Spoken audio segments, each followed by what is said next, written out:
So I think your argument might be circular, and I'm sitting here trying to figure out how that is happening, and it's a little frustrating, but maybe you can help me to untangle it. It starts with Justice Kagan's point, which is we're looking at the independence provision, and she says, okay, I'm not reading that as independent of supervision. I'm reading that as independent duty to make your own judgment. Right. Your response in your discussion with her was, well, even if that's the case, it doesn't matter because these folks are principal officers, right. And you point to Arthrex. Right. And you say that the test in Arthrex is that there has to be formal review available, and we don't have that in the statute. Now, Mr. Right. Mupon says, well, we do have the provisions that make the secretary over this entire thing, and he says that counts. You say it doesn't. Right.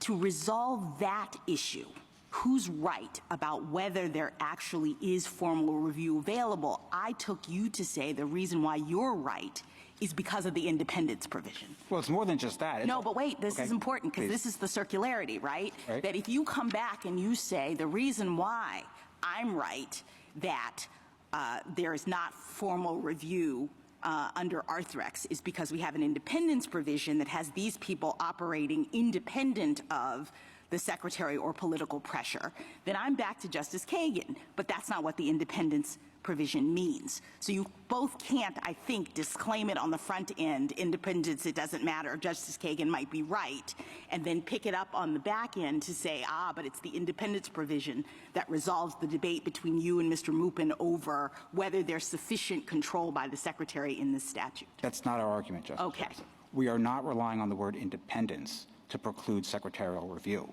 We're relying on Section 300 GG-13A1, which says that it's the recommendations of the task force that must be given legal force and effect, not the recommendations of the secretary. So if we were to adopt Justice Kagan's proposed interpretation of the word independent, the task force will make its independent recommendations, but the secretary has no ability to veto them. He can try to veto them. He can issue a document saying, I, Secretary Kennedy, But why do you say he has no ability? Because of that one provision? Because you read independent in one is saying there's nothing in the statute that says the secretary can't veto.